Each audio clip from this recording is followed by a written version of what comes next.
Hi, I'm Brittany Ashley, your host of Breaking Norms, Building Dreams, your guide through this transformative journey in both business and life. This is your place crafted for dreamers, doers, or anyone who has been told they can't. Get ready as we challenge those narratives together. You're tuning in live to the United Public Radio Network, airing on 105.3 and 107.7 FM in New Orleans. We are streaming on all the popular platforms every Monday at 3 p.m. Eastern Standard Time. Join me for a candid and thought-provoking conversation celebrating your unique journey because you are worth it. Hello, everyone. I'm so excited to be here today on this lovely Monday with Danielle. If you're just tuning in for the first time, I'm your host, Brittany Ashley, and we are broadcasting live on the United Public Radio Network, UFO Paranormal Radio Network, 105.3 and 107.7 FM in New Orleans. Get ready to escape the next hour with Danielle and I as we break norms and build dreams. I'm so excited to have you, Danielle. Yes, thank you. I'm so honored to be here. Thank you so much for inviting me. For all the listeners, Danielle is located in Victoria, BC, as so am I. And I was been talking to Danielle since Christmas about coming on to the show. Yes. So I'm so excited to talk to Danielle, to share her insights on counseling, more background also on motherhood and all the things. We'll just make it a fun conversation today. So no stress, anybody listening. Put your comments in and leave anything for us so we can answer them along the way. I'll just do a quick little bio on Danielle, and Danielle, you can tell us more because who wants to listen to me speak all the time? Sounds good. Everyone, this is Danielle, is both a registered clinical counselor and a Canadian certified counselor. She has a Bachelor of Arts in Psychology from the University of Victoria and a Master of Arts in Counselling Psychology from Yorkville University. Danielle has worked for many years as a child and youth counselor at the Island Health and patient psychiatric facilities in children and youth. Love it. She is passionate about the supportive outcomes of therapy and proud to hold the title of a registered clinical counselor. I'm so excited to have you, Danielle. This is one of the topics I really wanted to dive in more deep with as we chatted in December. I feel like there's kind of that kind of negative notion on counselors. Why should I have a counselor? Should I get a counselor? All of the things. And so today, I'm excited to dig in deep with you, change those narratives, and get everybody, getting their counselor. Let's do it. Let's do it. Yeah. I'm on board. I'm so excited. How about you fill everybody else in on your journey and how you became a counselor? I know I said high level, but let's, dig on in. Thank you. Yeah, I have to say becoming a registered clinical counselor was absolutely a journey. I really valued and loved the school counselors I had growing up, not that I had anything. And that's the thing, one of the norms, you have to have some big glaring issue, but often there's just life. Life in and of itself is really hard. And I loved my junior high school counselor, Mrs. Richardson. And that was always in the back of my mind. What a cool, job she had. It was so meaningful. And then as I went through life, I received a degree in psychology, like you said, and then I became a stay-at-home mom for many years. And I thought, oh my goodness, will I ever have, a job that makes income? Being a stay-at-home mom was great. I feel like it was really meaningful, but I also thought, will I ever have something else outside of that? And I was fortunate through meeting different people and different opportunities, and I landed as child and youth counselor at an inpatient psychiatric facility for children and youth, and did that for a long time. And it was really through that work that I really became cemented that going further with counseling is something I wanted to do. And and then as a mature student, someone in their mid-30s, went back and did my master's, and was fortunate to then finish and then start my own practice. So that's, Yay.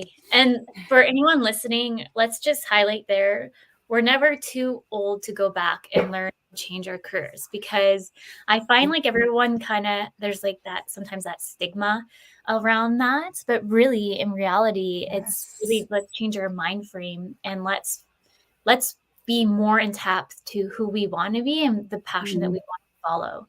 So I'm so excited Yeah. I couldn't agree more. And you know what? I have to say, I had always done, school right through, and my undergrad right through. And there's a lot going on in those early years. And in contrast to doing my master's as a mature student, it was great. Like, I really felt like I valued it. I appreciated it.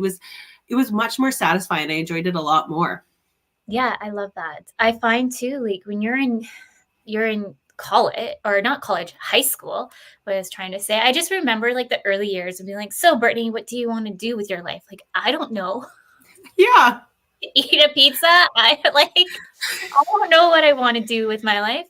And I was like a bit younger than a lot of others too, because my birthday was a little bit later in date. So I felt like I just turned 17, still trying to figure it out, graduating, like where, and then also too, even thinking about living by myself, like that's like another spin on it as well. So it was nerve-wracking. And so I personally decided to just hold back and figure out things, but I've changed my careers so many times. So that's why I like to joke like I'm a hippie at heart, because I was in the tourism industry, tech, and like all the things, name it. Right? But now I'm here and I wouldn't even change it. And I've been adding to my career in my 30s. And I find that a lot of people, when they're like, oh, I want to change the direction in my 30s or 40s, 50s, whichever, kind of, it's a scary thing. But to step into it, I want to like say yay, because I'm so excited that you've launched your practice. Thank you. Yeah, and that's kind of how we connected through the chamber, and I'm so excited to like First person I met at my first Chamber of Commerce event in the parking lot, as neither of us knew where to go in this beautiful Pearson College grounds. Together we found it. We're just like, what way do we go? But yeah, let's dig in more on, maybe you can kind of educate at a high level on what is counseling, because I feel like so many people get confused with what is counseling, what is therapy, and even coaching. Yeah, that's a great question. I think a lot of times counseling and therapy can be appropriately used interchangeably. I think there's a lot, that either speaks to the same. And when you have counseling, you ask one person, they might tell you something different than the other person, but there's some main foundations that really are present. And that's having a strong relationship with your therapist. It might not happen right away in the consult. It might not happen during the first session or the second session, but you are getting the sense that you're safe, that you're trusted, that you're heard, that this is someone that connection is going to foster that positive well-being, that growth, that freedom, release, whatever it is that you're really hoping for. And sometimes things you don't even really know you're going in for, you hear people get into counseling with one main issue and other stuff comes up. And so I think as long as you're having a space where you are sharing, you are safe, you're having a chance to just go deeper, and you're doing it with someone who is experienced in that field that you feel connected with. And, and sometimes some people meet a counselor, and that might be someone they see for years and years and years. Sometimes some people go to counseling just because life is hard or they're going through something. And maybe what they're really looking for is, 5-10 sessions, to help them through a challenging time. And then they've gained enough skills and they're feeling good. And then they don't maybe need that consistent support.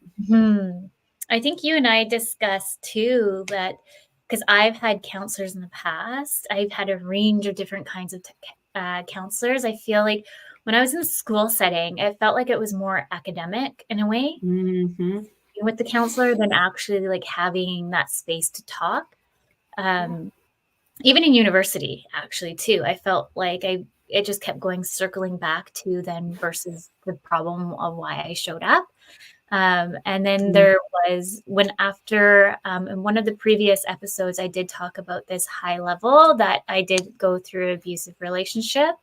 And we had to go through, I had to do all these proceedings and all these things. They recommended me going to see a counselor. I'm like, who needs a counselor? Because on my brain, right? It was like, so common. I've been through all these things before seeing a counselor in that kind of setting. So in my brain, I was like, how is a counselor going to help me now? Mm. Mhm. But like you're just saying, like it's a safe place for someone to Yeah. show up, knowing that they have that place to kind of have that conversation and not being judged. And I feel that in Mhm. today's world of society, unfortunately, you just never know who you might have that conversation with that you might feel judged or that piece of it versus a counselor that is just that Yes. safe haven, really, I want to say. Absolutely, absolutely. Mm. And you know what? It's often the 50 minutes in your day where you don't have to put on the pretense. You don't have to put on the airs. Let's say you're maybe a high level executive, or you're working your day-to-day job, or you're a stay-at-home mom, whatever, but it doesn't matter, because in all of those different situations, we are trying to present ourselves. Maybe we're masking. Maybe we're trying to keep it together because it matters. I have to be bringing home my money. I have to be doing this. I have to meet these demands. You go into counseling, you don't have to pretend to be anybody but yourself. Yeah. And I love that because that's that safe place. Sometimes you need that safe place because you're just trying to, like you're saying, mask to be like maybe that perfect mom, that perfect employee, all the things. You're really trying to put on that 100%, especially like imposter syndrome can roll into Yeah. this. Yeah. Just being that perfect person and having that fear of feeling like you're not competent enough. So showing Mhm. up and having those kind of those pieces roll off your shoulders a bit more, you're feeling a little bit more relaxed. And also, maybe in that session, you can have a better game plan of what direction you want to go. Yes. And that's what we find with therapy that tends to be, Mm. productive, especially for the client's perspective, is because they are bringing so much. And it comes from that place of comfort and ability to share fully. Sometimes I think of it as like a satisfying tennis match. It's back Yeah. and forth. We don't, it would be naive of me to meet any person and think I know what's best for them, or I need to tell them what to do. And that's not really what it is. But within the conversation, with the questioning, where people are saying, well, they're being vulnerable, they're sharing, they're bringing up, they're Mhm. countering, they're correcting their therapist when it's not right. Yeah. All of those things gives the therapist so much richness to then pull through, and then together, like, to really get somewhere. Hmm. Do you find people could use a counselor and therapist at the same time, like interchange, or are they kind of how would you see them kind of more or less working together? Well, the question is kind of in Mm. it's a really good question, because here in BC, the term, counselor isn't designated. So anyone can say they're a counselor, anyone can say they're a therapist. What does that mean? Gotcha. It could mean a lot of different things. Um, the registered clinical counselor term is Mm. one that's designated through the British Columbia Association of Clinical Counselors. Okay. So if someone says, at least in British Columbia, someone says they're an RCC, a registered clinical counselor, then it means that they've gone through a certain level of education, that they've had supervision, and they've received that term. But I know it's different in the States and in different provinces across the country too. So really, I think if you're looking for anyone, like a counselor or therapist, Mhm. ask the questions, right? Like, what's important for you? Is it important that they are registered, or is it important that they've had a rich life history where Mhm. they've traveled and done lots of things, and maybe that's more important for you? So, Yeah. so yeah, I think the term, I don't know that it's, yeah, the one person can say they're a therapist and one a counselor. I think they can be used interchangeably. Yeah, okay. And then I'm just gonna circle in too, because we had in a previous show talking about coaching, and we always have Nadine come back every year. Every year, every month, correction. Every month she comes in, and her and I are considered coaches within the International Coaching Federation, Mm, ICF. okay. And so, really, what we've been educating some of the listeners too is that you can work with a coach, and then you can also work with a counselor at the Oh, same yeah, time. And having totally. these mold together, it's such an impactful, insightful, like enlightenment for you. Yes. Yeah. Well, I think you touched upon it, right? It's rarely ever just one thing. And Mm. if we can and we're able, we have such increased resiliency by letting other people in. Yeah. You have a coach, you have a counselor. If you're able, you're going for massages. Maybe you have a friend you go for walks with, a sister that you're calling, it's Yes. adding those people and those resources in, and it all just adds to it. It's just, pluses along the way. Yeah. And one of the things you and I talked to briefly on is that not one counselor or even a coach, say, will fit you. So it's okay to go in Yes. and have those conversations, and it's okay to kind of be like, no, sorry, like, I just don't think I'm the right fit. Because Yes. I think we need to kind of break down that stigma that when you're seeking a counselor, it's just like you're not just like one size fits all as well. 100%. I'm really glad you mentioned that, because I will say it is hard to find a counselor. Often I'll have people say, got exhausted looking through psychology today trying to find people, Mhm. and again, that's a snapshot of information. So you really are having to kind of put effort into finding people. So I say that in the sense that I get it when you hear people say, well, I don't want to have to go through all that again, Yeah. but at the other hand, you're worth going through all that again. If it's not working for you, and it doesn't have to be because they're a bad person or they're a bad therapist, it could just be maybe your needs have changed or you're Mhm. not finding this fulfilling, and if it is you and you are able to say, I don't think it's really working for me, I might go look somewhere else. I mean, it should be by the graciousness of the counselor to really honor and respect that as their person's autonomy and as a personal and beneficial choice for their well-being. Yes. Yeah, I love that, because going back to my general notion that I was talking about working with a counselor that I had was like recommended to go talk to one.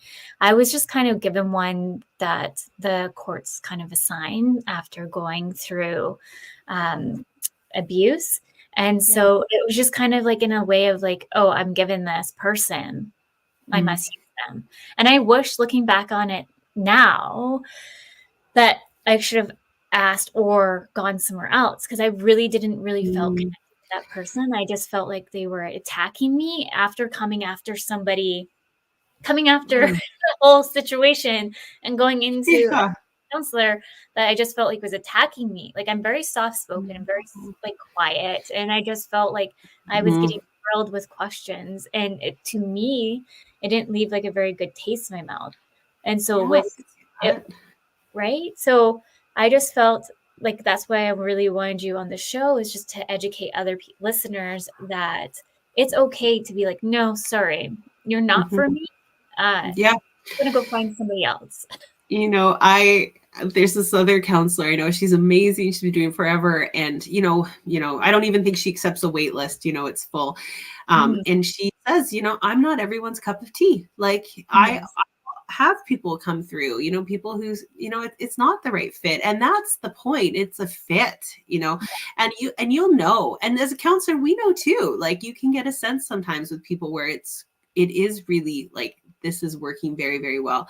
And then sometimes, it's a place of like, trusting my gut. Is this, no, this isn't going to work for me, or do I need to give it a few more? And Yeah. sometimes that can be a piece of it too, because there is a little bit, hey, trust your gut. If it's not working, it's not working. But if you do have a sense that maybe there is something there, and you're willing and able, it's not bad to have a few sessions to get a sense if that comfort level is shifting in a beneficial way. Yes. And then at the end of the day, like, because I'm a working perfectionist, and also trying to remove being like the people pleaser, because Oh, being a people pleaser, it can get away of a lot of your own boundaries and your own self-worth. And so that's something I know. And this is why I'm saying like 30s is great, because it's like, move out of the way. I'm gonna do whatever absolutely. I want, or even in your 40s, because you're finally in that realm of like, I don't care because I'm putting myself first. But the thing is like having that notion and understanding too that it's okay for you to have those boundaries in place, even with people that you're wanting to work with to become maybe the better version of yourself. Yes. So if you Yes. feel you're not working with that counselor, coach, whoever, it's okay, hairstylist, whichever. Absolutely. You know, and I love what you said about being a people pleaser, because I think like a lot of us are. I absolutely deal with that too. You know, I want to, I think it comes back to the mother piece in me. You know, I want to kind of take care and care for people. But Yes. yeah, boundaries are really important. And, I think it's one of those throw around words people talk a lot about, oh, but just institute boundaries, just have boundaries. Well, sometimes if we have to do a boundary, it's because there's a need there that we have to maybe address. And it's hard to do that. But even within counseling, yeah, if there's some things you don't want to talk about, you don't have to talk about it. Mhm. Like, yeah, some people might want to talk about their childhood. You might make a lot of sense the way they were treated as a child and why they act the way they are now. But some Yep. people might go, you know what? Yeah, this happened to me and I dealt with that, or I'm not ready to deal with that. It wouldn't be prudent for someone to say, well, no, you should talk to me about that. Mhm. That wouldn't feel like a very safe way to go about it. Yeah, exactly. So I find like understanding, and I've been saying this when I talk to other people that are coming onto the radio show, or who are wanting to come on the radio show, that I find that the radio show too is like my own like self-healing journey on Mm, my own way of where I want to be and where I want to go, because I've always envisioned like these things, but you have to like really look and reflect on yourself on how you're going to show up to be the person that you want to be present. So I'm so excited that you're here today, because let's dig in on like youth counseling, because I do think yeah.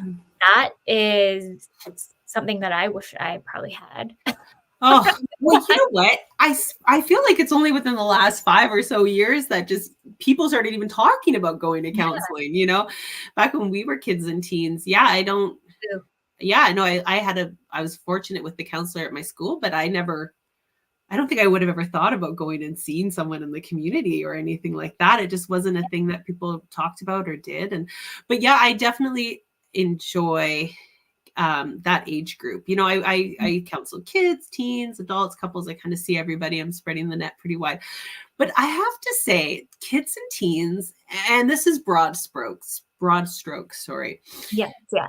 They'll kind of tell you what it is, and there's that transparency, that willingness to really try.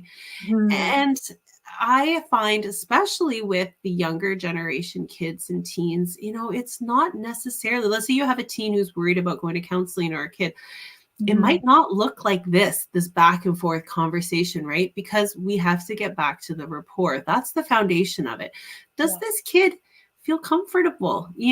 So Mhm. it might seem from a parent who's paying, oh, they played Uno, what did they do that for?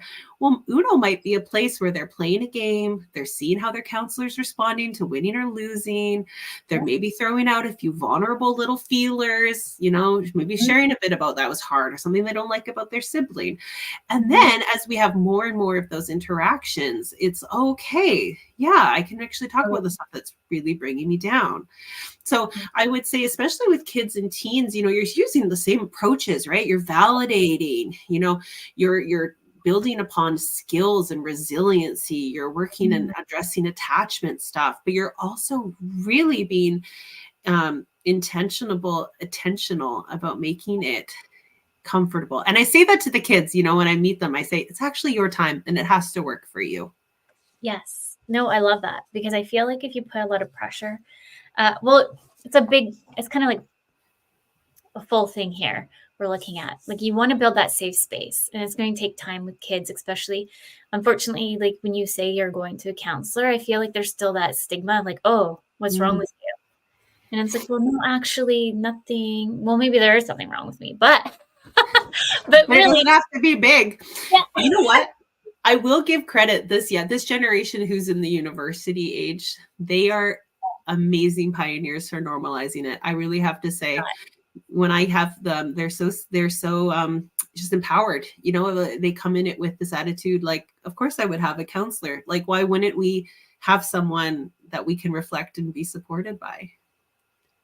There's RW saying here, I went to see a psychiatrist one time for depression, and he gave me something that didn't seem to work right. And I asked me to come in and talk to someone, one about my childhood stuff. I think it got cut off there. Um, But the thing is too with because you might have some take on that about depression in generalness. Because a lot of people, it's good to kind of go in to see counselors, and maybe you're going through some kind of depression, and it's that Yeah. open space to talk and feeling safe. So you're not feeling it's not in oh didn't go back is the last pit that there Oh, didn't. yeah, it sounds like you didn't feel comfortable digging into that piece. And I think that's wise to recognize and understand Mhm. what is what you are willing and wanting to work on through that journey. Because especially if someone is going through any sort of depressive episode, the reality is things are harder. Like things Mhm. that used to bring you as much joy are not bringing you as much joy. Mhm. So it I say that with the caveat because really what does and is an important part of working with depression is that behavioral activation piece, and with a trusted counselor, with a trusted psychologist or someone, it's a piece of that is, you know encouraging yourself to have graded easy tasks.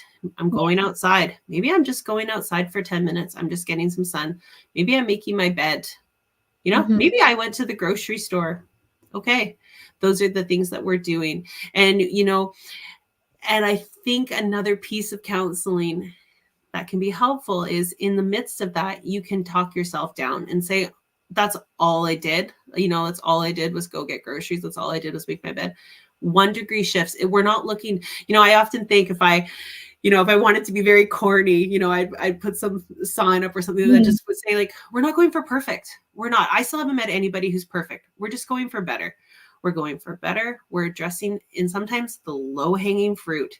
I think as adults, we can talk ourselves into these big, fancy, it needs to be this and this and this. Often Mhm. our base needs really matter. And through supportive counseling, we're addressing and we're realizing where are the areas that those gaps aren't being filled. Mhm. Is it sleep? Am I really struggling with sleep? Why am I struggling with sleep?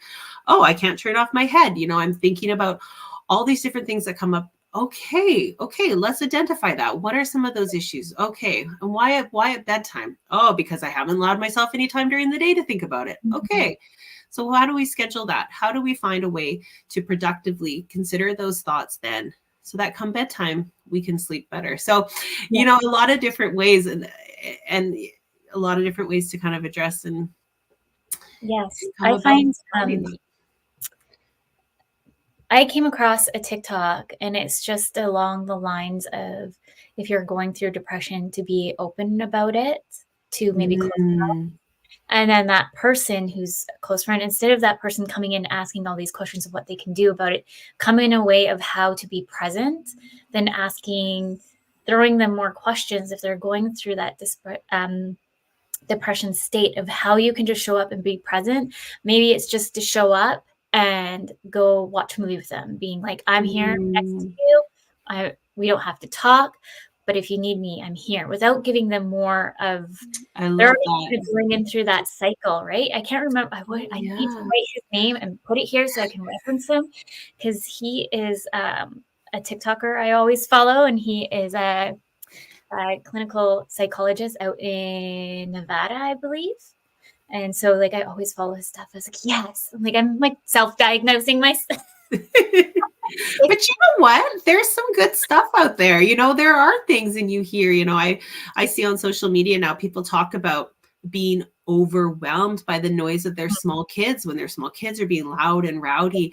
And I love that that's being so normalized, because when my kids were young and they were loud and rowdy, I don't remember anyone talking about how, yeah, a parent might feel overwhelmed, might need breaks from that. That might be really hard for them. It was more like, well, of course, that's what happens when you have kids. So, but going Yeah. back to what you said, first of all, yeah, not hiding it, sharing and talking, like, and to people you trust. I think that's really huge. And I Mhm. love that idea of just being there for someone, because I know I went through a really challenging grief journey at one point, and everybody was just loving and doing what they could, but I got a lot of like, what can I do for you? What can I do for you? What can we do? I couldn't even tell you what was up. So it was Yeah. helpful having people who just brought groceries, who Right. just let me cry. Like Brandon says, just having someone Mm, there, silently is more meaningful than people realize. It's the support. I Speaks love that. I a think lot. that's just it. I think Mhm. if we tell ourselves a story, that feeds our isolation, I think that can be really detrimental to our well-being. If we start to close ourselves off, we start to say nobody would understand, we start to, make our world a lot smaller and we lose a lot of the connections. But when we let people in, if we have support through a counselor, through a friend, through someone, we're sharing it now. It's not just me. I'm not just carrying these heavy bags. Someone is coming, they're putting a little bit of support, they're lifting up a bit as well. And then maybe I can handle and I can move forward for myself in ways that I maybe wouldn't have been able to if I didn't let anybody even know. Yeah. And I feel like any listeners out there just thinking about somebody, just give them that call too. I think that's really important. I think we need to normalize like the phone call like a bit more, because we're so just like, let's just text, or I'll message you when I see you kind of situation. But like, I have a list of people that I always call on a daily, just of a check-in, or a monthly of a check-in, to make sure that all is good, or just to annoy them that it's Brittany calling again. Well, Brittany, I am also an 80s, 90s kid, so talking on the phone is my jam. Yes. But you know what you said that I think is such an effective strategy is, and again, this is where I say sometimes for adults, I think we want fancy solutions, but I'm trying to make it easy as possible. Keeping lists. If there is friends, let's say you went out for friends. Oh, Brittany and I went for coffee, had fun.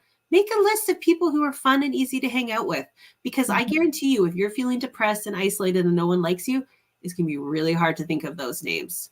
Don't make it hard. Write some names down of people you connect with, people you like doing, write some things down of things you like to do. Oh, I like to put on the new Beyonce album and sing. I like to bake. All that stuff sounds so obvious when you're feeling good, but when you're having a harder time, it's not as easy to access that. Your prefrontal cortex, the main part of your brain, the spark brain, when you're under stress, it's not working that well. So I'm all a fan of lists, keeping things easy, keeping support. With kids, we do sometimes things called like a cool box, like a toolbox. Put some stuff in it that's calming and soothing for them. If your kid's feeling really escalated but is able, maybe you got some essential oils in there. Maybe you have a fidget. Maybe you have some things. Hey, is that one and done? You're never going to have any issue. Is it always going to work every time? Remember, we're just going for better. Yes. But it gives you options. It helps maybe bring it from a 10 out of 10 down to a 7. It's the same thing for ourselves. We're just working to bring it down. Love that.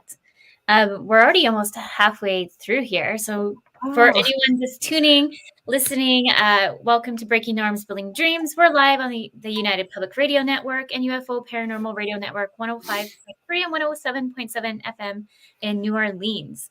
No, I love that idea of like the fidget and all of that. Like I was actually just saying, being a little bit vulnerable today, I guess, on my show, to my husband, feeling like so much anxiety. My anxiety was so high the last week, and this week seems to not be as bad, but whichever 2 weeks ago, it was very high, like the highest I've ever like felt like it was. Really? And into next week was like not as bad, but still that level of, because like I'm self-diagnosed with ADHD, and so I feel like maybe my ADHD was triggering so much extra anxiety that I didn't even know what to do. And so going back to your list thing, that's smart, because when I was having that state of anxiety, like I couldn't even think straight. I couldn't even focus or even know what to do with myself, because I was in the state of anxiety that I couldn't even move myself forward. So having that, like maybe like a Post-it note somewhere that you can have something that's really accessible. I love the idea that you have. There's another thing. I mean, well, first I'll just say, I hear you about the anxiety. I think it's one of these things, I say to, this analogy worked a lot better before electric cars, but I used to say what cognitive behavioral therapy, CBT, really says is that it's not that we do or we don't have anxiety. So I used to say it's like a gas tank in a car. We all have it. But now, I mean, like not everybody always has it because we have electric cars. But, there's different degrees of it. And sometimes it's not going to be so much, like when I'm on vacation and I've been there for a bit, I've settled in, I'm not really too worried about much. But I come back, I got a million emails, I got this and that. Yeah, of course it's higher. And then again, sometimes it's high for reasons we can't even really put our finger on. So I like, but the other thing I do, so CBT is one of these modalities that's really trusted, been around forever, cognitive behavioral therapy. But there's another therapy that has some pretty helpful tips if the anxiety is just like, I'm losing it. And it's called dialectical behavioral therapy, DBT, and it's created by Marsha Linehan. It's just amazing. You know, she wrote this memoir I read just a month or so with my book club called A Life Worth Living. And she has many, many practical skills. And one of the things that she says is helpful is called TIP skills, TIPP. And it's if you're at a place where you are just like, you're beyond, you're absolutely done. What she says is to think of the acronym. So the T is for temperature. You know, try to change your temperature. You know, some people, believe it or not, put their face in ice water. Hold your breath. Can you do it? Holding ice cubes, taking a hot shower. You're doing something to kind of shift it up, you know? And then we have intense exercise. You know, I got to be honest, like if I'm feeling stressed, it's probably the last thing I want to do. But think how good you feel after you like exercise. I know. Think how good you feel after you like go on your Peloton for 20 minutes, like getting your heart up there, you know? And again, with all these things, if you have a heart condition or something, right, you need to be checking with your doctor first, especially for the ice dunk, right? But you know, maybe you're doing some squats, you're doing some jumping jacks, push-ups. And then, so that's I, intense exercise. P, progressive muscle relaxation. Progressive muscle relaxation has been around a long time. I remember as a kid, our hospital had a tape of progressive muscle relaxation. And I think this is another way it was destigmatized, is my mom would put it on in the living room and we do it together. And we would go through progressive muscle relaxation. There's tons on YouTube, Insight Timer.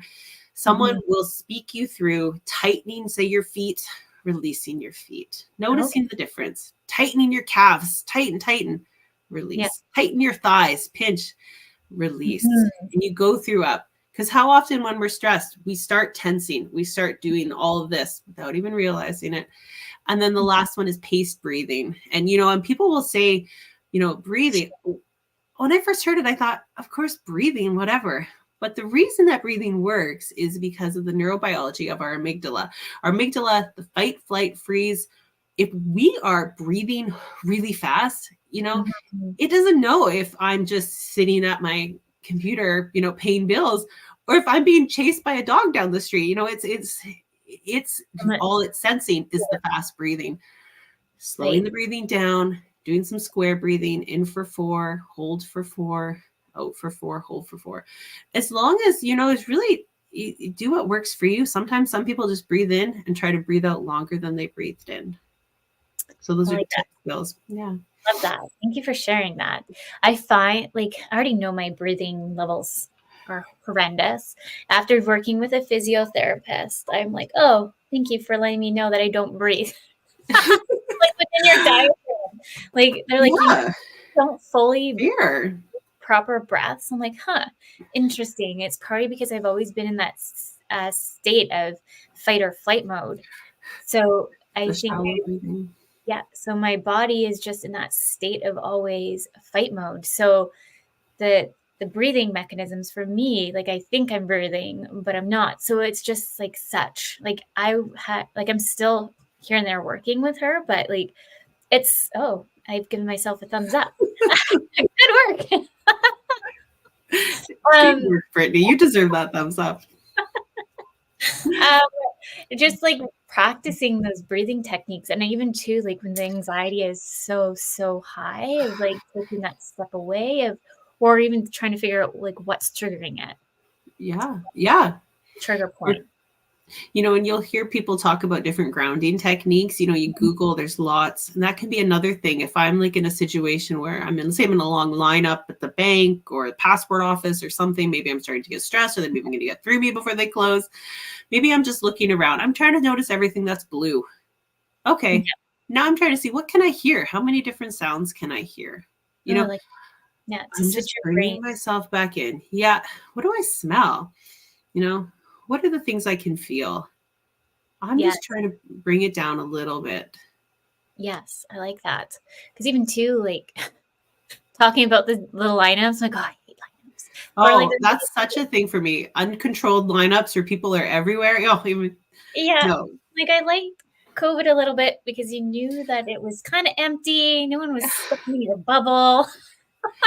100%. I would used to go, they still, hot yoga still happened, and it was like half the class. And I remember Yeah. thinking, oh, this is how it should always be. There's way less people here. So funny.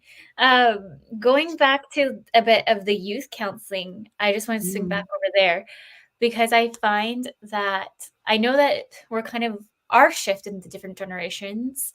I don't like saying like we're millennials, boomers, whichever. I can't keep track. I just like to say that we're switching our mind frames a bit differently as we go throughout the years. And we're just seeing the notion of the support counselors can have to youth because there's a lot we're thinking. Look at youth today. We have technology, we have social media telling them what they can do and not do on a different level, how they should look for girls. Like I was watching a TikTok or that Dove commercial that was built by AI. I don't know if you saw it. No. So it's a Dove commercial that was, I guess, generated by AI, and it was what? Don't correct. You can correct me if I'm Well, wrong. I'm gonna look it up after. But more or less, it was just like this is what the girls look like at 10 years now, and they're all doing their TikTok dances and belly shirts and whichever, and then you girls like when we were 10 years old, like Spice Girls or whatever, like Yeah. sweatpants and like Yeah. sweaters, hair pulled up, like a completely different what a 10-year-old looks like now, especially right now. I noticed that so many young girls are going into Sephora, getting Yeah. serum. I don't know, you really think you need serum, maybe just sunscreen when you're going in the sun.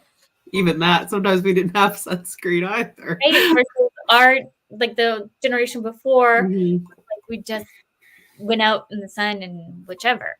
So like the we're living in a world of such more what's the word I'm trying to look at or pop in my brain of so much more noise is I guess what I'm trying to say in the world for girls, boys growing up, that they're kind of getting a little lost along the way. And so having a counselor, I think, is good for them to kind of talk these things through. Yeah. Well, I think you're totally right.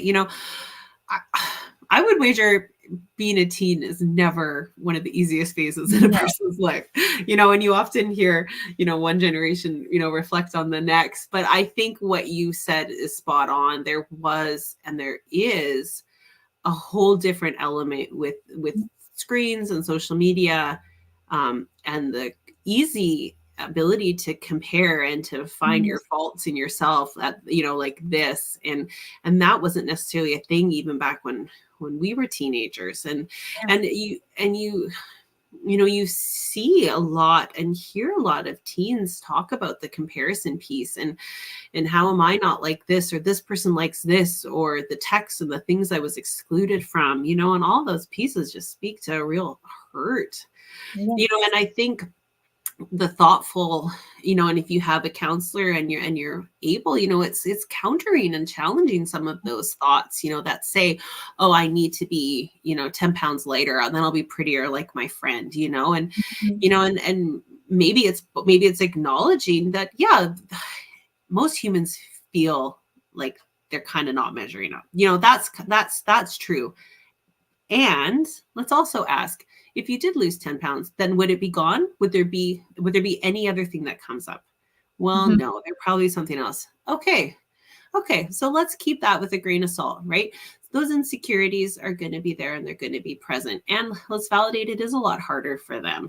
And then how do we support? Well, maybe we do that. We gently challenge and remind ourselves that fixing that one thing or changing that, it might just allow space for another insecurity. Okay, who am I? What's the work that I'm doing that addresses What am I good at? What do I like doing? Who do I like being around? How do I feel when I'm doing my sport or when I'm with the people I like?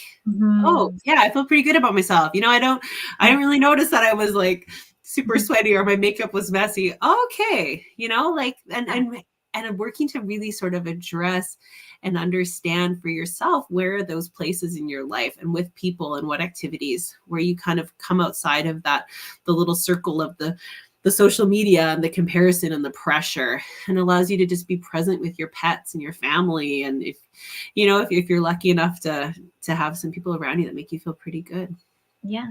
And I think it's, I was just looking down because I was looking at some of our questions that I know that we kind of created before the show. Just kind of about that, creating that community. So do you have any Mm, tips for anybody listening who maybe thinks that they don't have a community, how to even start a community? yeah. Oh, you know what? I think I think it's so important for who we are and who we are as people. I think when we have others around, we have the chance to really feel support. But that's not to say that it's always going to be easy. And I think with all things, we have to allow ourselves permission to try, meet some people. Maybe they're not the right fit. That's okay. That's how it happens. But Yeah. you're recognizing who you like to be around. You're being Mhm. brave. And I think the thing is, and I hear this, from a lot of people, especially teens, what are people thinking about me? What are they saying about me? Well, the reality is, I have to suggest, is more often than not, people are more worried about themselves and what I said. Did I misspeak? What am I doing? Yeah. And when you recognize that more often than not, people are more worried about themselves. And let's say you go to, one of my little tips too is if you go to some place like a party or a gathering, people are usually there because they want to be social. So I Mhm. encourage you, if you're trying to make community, go to some gatherings, go to some, Mhm. there's an open house at they're just in my community. They had a park, come tell us what you want about the Colwood parks, come and share. And people who are going to those things, more often than not, are there because they wanted to talk and chat. If you didn't, you probably would still just be home in your room. Yes. Well, what I just, because I think I told you that we got a new pup. And so what I did was, because we have Facebook groups here in different Yeah, communities, did an outreach to the Facebook group as a whole, being like, who has a pup? There's no one ever at this dog park. I swear no one knows about it. Can we arrange like just a general, um, play date for the dogs? love And it. yesterday did not go well though. Well, see, that'll happen. Like I was just joking with my husband. I was like trying to be a good fur mom over here, going all out on Facebook, making all these new connections for a different kind of community for like dog fur moms. And then of course Co was just being rude and we had to leave. Your puppy was the troublemaker. Oh, that's funny. I was like, sure. Now you're making Yeah. me look like the bad one. What? I bet you everyone else thought, oh, at least it's not my dog. At least my Right? dog isn't. I You know was what else? so What else? embarrassed. Oh gosh. And I think too with the community, it's a nice way to look outside of yourself too. I think we often see ourselves mimic within our groups, but if you have a chance to go to like a choir or a Mm, sports team, or yeah, you're going to just like a drop-in mic night, yeah. challenge yourself to talk to someone who is maybe older than you, has different interests than you. I have this one girlfriend, and she has a tight knit group of mom friends kind of around her age, and Mm, then somehow along the way there's this retired woman who's in their group, and mm. they love each other so much. And I often think that's so amazing for her and for the group that they didn't think, no, you don't look and have a baby like we do. But instead, they all had this great time. They got to go celebrate her like 50th at the Oak Bay Beach Hotel in the summer. It's like, Amazing. I think it's that variety. Exactly. Yeah.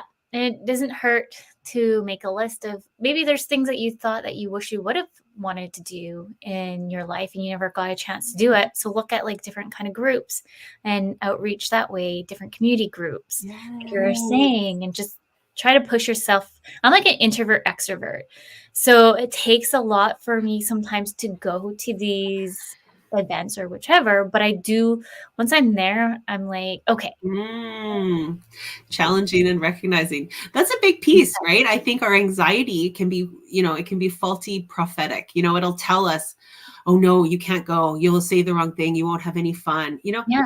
I read this once. It said our thoughts, let's say like that, they're just the best guesses we have, right? They're not necessarily facts. I don't know that I'll have a bad time. Maybe I'm guessing it because of some of the ways I'm feeling, maybe some past history, but I don't actually know. And until I get there and give myself a chance, maybe I tell myself, I'm going to go for 10 minutes. Maybe I'll do a little lap, or maybe I'll go challenge myself to talk to 2-3 people. And that's, that'll be about that. That's like, I used to be pretty good, I think, before COVID, but I think since COVID, I feel like I'm a little bit more in my bubble then. But like, I always try to push myself of like, okay, you've seen some people that you already know, go say hi. Now go and meet 3 new people. Go. Yeah. Oh, you're so good at that. I've seen you network.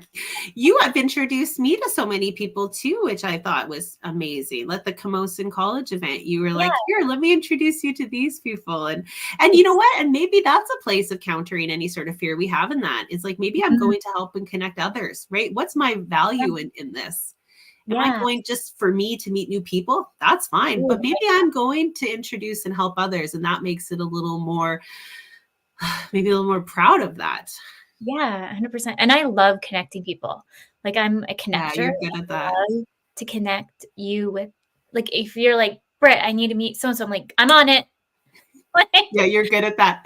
And like, I really want people to be connected and just support each other, because I really think we need that more in the world today, of lifting each other up and bringing each other down, especially women in business and moms in business. And I just really want, and I'm so passionate of bringing that forward. That's why I started my business. So when I met you, I just loved meeting another mom in business too, and connecting you with others.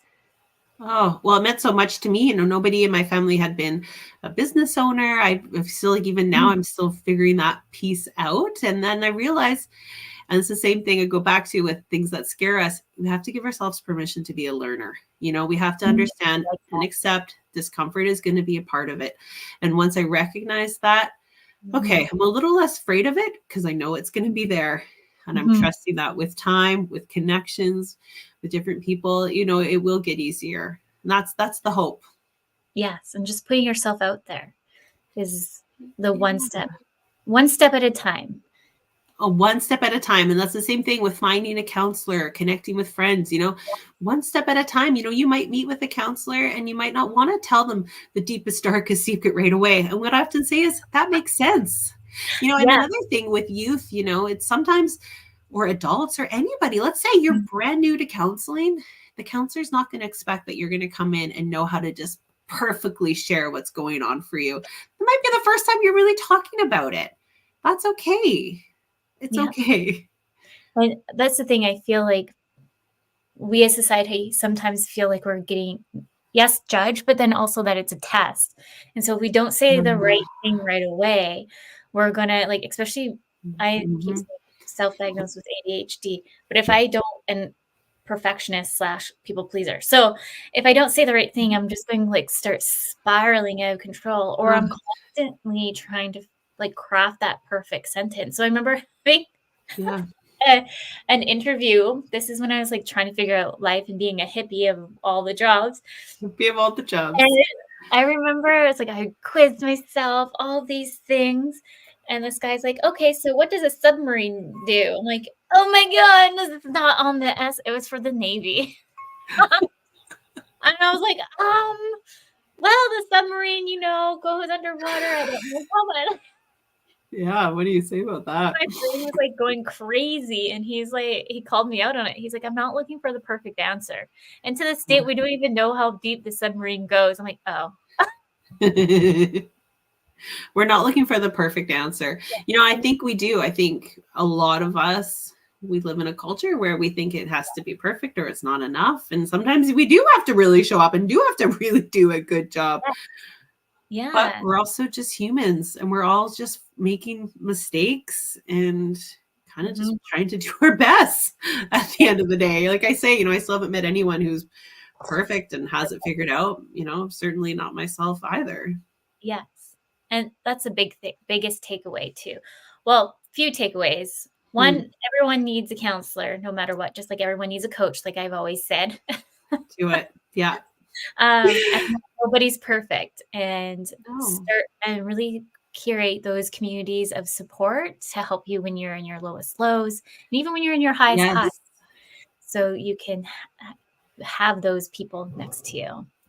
You touched on a really important part. I think if you have a counselor, like I've had people who start counseling when things are kind of a-okay. And I think that's such a smart way to do it too, because then you Yeah. have someone you've met with a few times. If life takes a turn, you can book in a session. Yes. It's like, the whole gas, the service engine light thing, sometimes we Yes. wait for that. We wait for a car to be on empty, but we don't have to. We can fill up our gas tank at any Yeah. state. It can be halfway full. You can go fill it up. Yes. Yes. I love that. I'm just looking at our time. We're almost at time. Is there any Wow. last minute notes, takeaways you want to let our listeners know? Well, thank you, Brittany. I just want to Mhm. say, this has been really exciting. My first time doing something like this. And I knew, of course, when you asked, I thought, well, what better hands would I be in to do this? And I do feel really passionate about counseling. There's, Mhm. I won't go on too long about it, but there's a really exciting and effective treatment for those who've been through trauma. It's called EMDR, eye movement desensitization and reprocessing. And if that's ever something you are, let's say anybody who's listening who's been through some trauma, I would really encourage you to Google that and see if there's someone in your community too. It's called EMDR, and that's a really helpful way to work through trauma and things that have been maybe something we're stuck on. Mhm. And I'll just say, I'm so grateful to be a counselor. I'm so grateful to do the work I do. In my practice, I'm able to see clients in person in Victoria, and then I can see clients virtually across Canada. And but you know what? I encourage you, wherever you are in your community, ask around, talk to your friends. Open up, say, hey, I'm kind of thinking I might want to see someone. I guarantee you'll be surprised at the people who will say, oh, actually, a few years ago I was through this and I saw this name. Yeah. That's a great way to not only open up, share about what's going on, and to find some names of some trusted people. Yes. Actually, after the show, I'm going to talk to you about somebody I met recently. I think you guys would be a good collaborator. So Okay. remind me after the show because I'll forget. Okay. Well, I just want to thank all the listeners for tuning in today. A big thank you to the United Public Radio Network and the UFO Paranormal Radio Network. Next week, we welcome Linda to the show. Linda and I used to work together at the tech industry, and I've always looked up to her my whole life. She doesn't know this. I'm super pumped that she's coming on. She has Amazing. helped build startups like Joni. So I'm so excited to have her on the show and women empowerment and all the things next week. So until next week, remember your journey is unique and your worth is unquestionable. Thank you, everyone. Thank you.